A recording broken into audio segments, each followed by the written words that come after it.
Everyone, अस्सलाम वालेकुम। इस दफ़ा हमारी वीडियो थोड़ी सी लेट होगी क्योंकि मैं ईद की छुट्टियों पे गया हुआ था अपने गांव बहावलपुर और मैंने सारी छुट्टियां वहां पे गुजारी और मैं वीडियो नहीं बना सका। आज की वीडियो में मैं आप लोगों को सैर कराऊंगा बहावलपुर में मौजूद एक 1300 साल पुराने किले की, जिस किले का नाम है किला दिरावड़। ये किला मेरे गांव से तकरीबन 120 किलोमीटर दूर चौलिस्तान के सहरा में वाक़ है और मेरे घर से इस किले की जो ड्राइव है वो तकरीबन 2 घंटे की बनती है। तो काफ़ी दिनों से हम प्लान बना रहे थे कि हमने जो है ना किले की तरफ जाना है, बट हमारा प्लान जो है ना कॉन्स्टेंटली चेंज हो रहा था। इस वजह से क्योंकि गर्मी बहुत ज़्यादा पड़ रही थी तो हम लोग वेट कर रहे थे कि यार मौसम थोड़ा ठंडा हो जाए, कोई बादल वगैरह आ जाए तो फिर जाते हैं, बट बादल आने का नाम ही नहीं ले रहे थे। तो फाइनली हमने एक दिन डिसाइड किया कि भाई छुट्टियाँ ख़त्म हो रही हैं तो हमें जाना चाहिए। तो अब इतना गर्मी होने के बावजूद भी अब हम जा रहे हैं चौलिस्तान के सहरा में से होते हुए किला दिरावड़ की तरफ।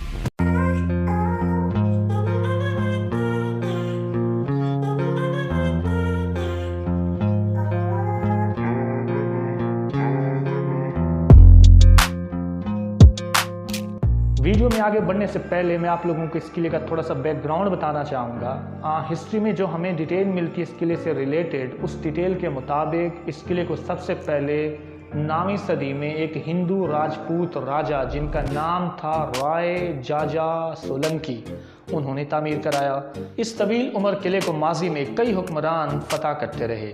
तारीख में हमें जिन फातिहीन का जिक्र मिलता है उनमें मोहम्मद बिन कासिम, सुल्तान महमूद गजनवी और मोहम्मद गौरी शामिल हैं। मोहम्मद गौरी की फतह करने के बाद ये किला दिल्ली सल्तनत का हिस्सा बन गया और फिर इस किले को 16वीं सदी में मुगलिया हुक्मरानों ने फतह किया और फिर 16वीं सदी से लेके 18वीं सदी के शुरू तक ये किला मुगलिया सल्तनत का हिस्सा रहा। और फिर 18वीं सदी में जो आपके नवाब बहावलपुर थे उन्होंने इस किले को फतह किया और फिर 18वीं सदी से लेके अब तक ये किला नवाब बहावलपुर की ही मलकियत है। इसके बाद आए अब हम चलते हैं किले के अंदर ताकि इस किले से रिलेटेड जो हक़ाइक़ हैं उनको हम अपनी आंखों से देखें। अगर हम इस किले की स्ट्रक्चर की बात करें तो इस किले को चारों तरफ से एक बहुत ही ऊंची और लंबी दीवार ने घेरा हुआ है। इस दीवार की लंबाई है 1500 मीटर और ऊंचाई है 30 मीटर।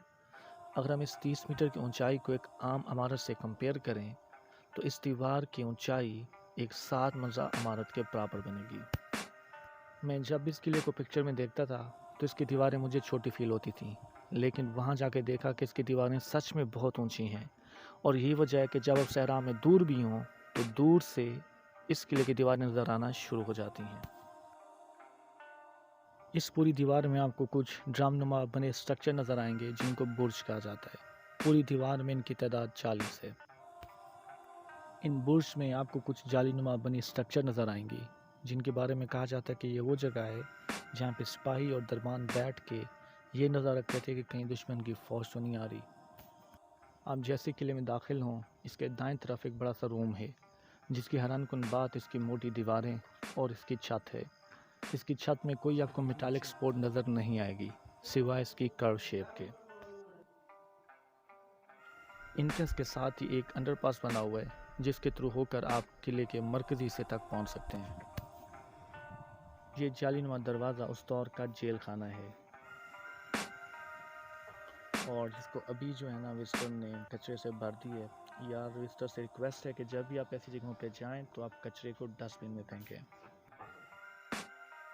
ये जेल आगे काफ़ी तक फैली हुई है और इसकी वसअत को देख के ये कहा जा सकता है कि शायद उस दौर में काफ़ी सारे कैदियों को एक साथ रखा जाता होगा।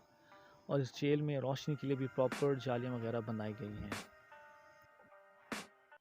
वैसे एक लम्हे के लिए सोचें कि इस 1300 साल के अरसे में कितने कैदियों ने यहाँ पे कैद काटी होगी। ये किले के अंदरूनी मनाजिर हैं।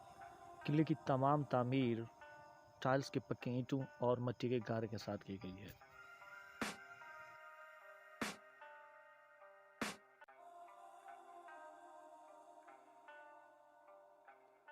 ये किले की एक साइड का व्यू है जहाँ पे आप देख सकते हैं कि कुछ दिन पहले होने वाली बारिश का पानी जमा है और हो सकता है कि शायद माजी में भी इस तरह से बारिश का पानी इकट्ठा करके उसको किले में ज़ेर इस्तेमाल लाया जाता होगा।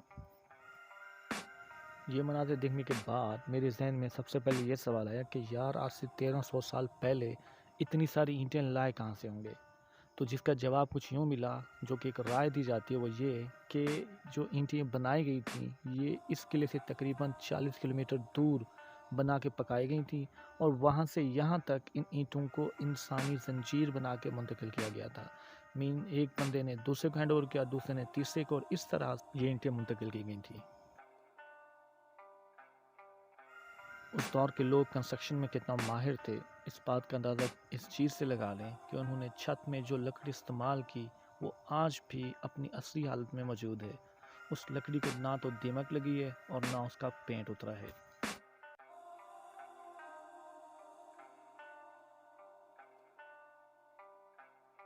रूम्स को अंदर और बाहर से मट्टी के गारे से प्लस्तर किया गया है, जिससे ना सिर्फ खूबसूरती मिलती है बल्कि चौलिस्तान की गर्मी में रूम्स अंदर से ठंडे भी रहते हैं। गर्मी से बचने के लिए विंडोज़ और एग्जॉस्ट का ऐसा सिस्टम मैनेज किया गया था कि यहाँ हर वक्त हवा पास होती रहती है।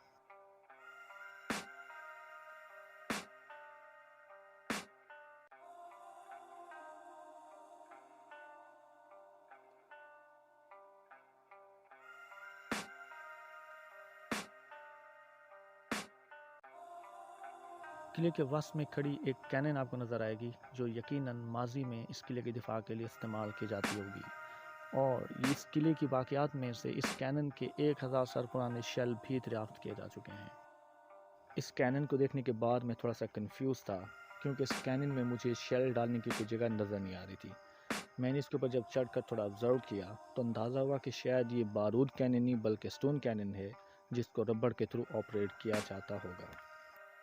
इस किले में कुछ अंडरग्राउंड कंस्ट्रक्शन भी की गई थी और उस अंडरग्राउंड कंस्ट्रक्शन में एक रेलवे ट्रैक बिछाया गया था डिफरेंट पार्ट्स को एक्सेस करने के लिए, और ये सुरंग उस अंडरग्राउंड कंस्ट्रक्शन तक एंट्रेंस का रास्ता है, लेकिन अब मिट्टी पड़ने की वजह से ये सुरंग बंद हो चुकी है। किले के बाहर आप लोगों को एक तारीखी मस्जिद नज़र आएगी, जिसको तकरीबन आज से 200 साल पहले नवाब बहावलपुर ने तामीर कराया।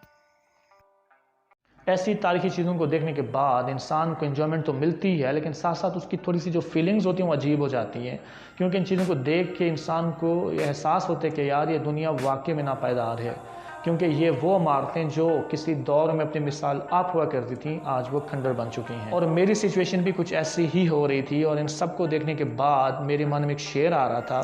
वो शेर कुछ यूँ है कि मेरी हालत ज़ार की बस इतनी सी कहानी है, बात सालों की हो या सदियों की, मगर हर चीज़ फ़ानी है।